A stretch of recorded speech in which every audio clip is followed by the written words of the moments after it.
Bwana Yesu asifiwe. Bwana Yesu asifiwe tena. Tunalihubiri neno lake ambalo ndilo ukombozi wa mataifa yote, kwa jina la Baba na la Mwana na la Roho Mtakatifu. Amina. Mwenyezi Mungu wa mbinguni apate kutubariki na kutuongoza katika kulihubiri na kulitangaza neno lake.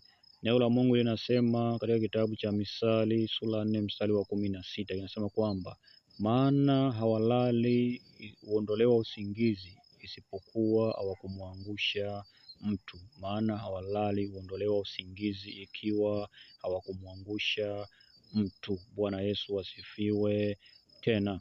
Hivyo tunajua kabisa kuna wale ambao wapo katika ulimwengu wa giza, wamepewa kazi moja tu, kumuua mwanadamu, kuondolewa na usingizi. Na maana pale ambapo tunakuwa tumelala, wao wanaamshwa, kwamba kazi ni moja tu, kumuua mwanadamu. Hivyo basi, wewe ambaye unaamka asubuhi, unakuta umelala lakini unaamshwa asubuhi na Mungu, si kwa ujanja wako, ni huruma na rehema za Bwana ndizo zinazofanya kwamba sisi hatuangamii.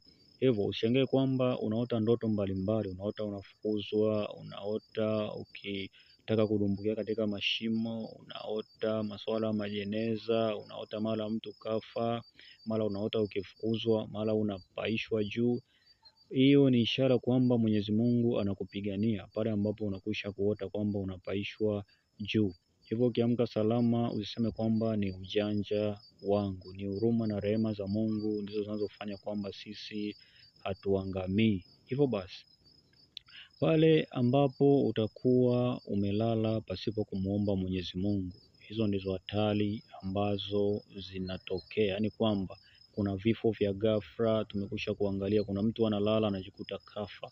Kuna wale ambao unakuta wanasafiri, unakuta ajali. Unakuta kuna wale wana magonjwa ajabu kidogo, mara kichwa kinauma, unakuta mtu kafa. Kazi ni moja ya shetani ambayo anaifanya. Amewapa kazi wale ambao wanamsaidia maajenti wake kumwangamiza mwanadamu.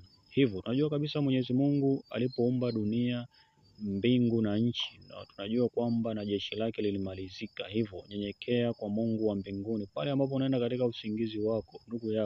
Ndugu yangu, kabidhi usingizi wako, na pia wakabidhi ndugu jamaa na marafiki wale wote ambao wapo, ambao ni wa muhimu wako, na kabidhi kila kitu katika mikono ya Mungu mwenyewe. Kabidhi biashara, kabidhi ndoa, kabidhi watoto wako, kabidhi kazi yako, kabidhi huduma, kabidhi kila kitu kwa Mungu. Kwa sababu gani?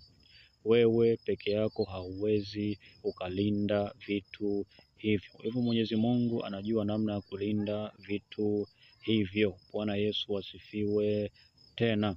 Hivyo basi, kazi ni moja kwa agent wa shetani, na shetani ni kuondolea usingizi mpaka pale ambapo watakuwa wamemwangusha mtu. Hivyo sisi tunapolala pale, wao wanaamka ili kumwinda mwanadamu. Hivyo roho zetu zinawindwa na adui. Bwana Yesu asifiwe tena. Hivyo basi, tumkabidhi Bwana kila kitu, yeye atathibitisha. Baada ya kusema hayo, sina mengi zaidi za kusema. Mwenyezi Mungu awalinde wote.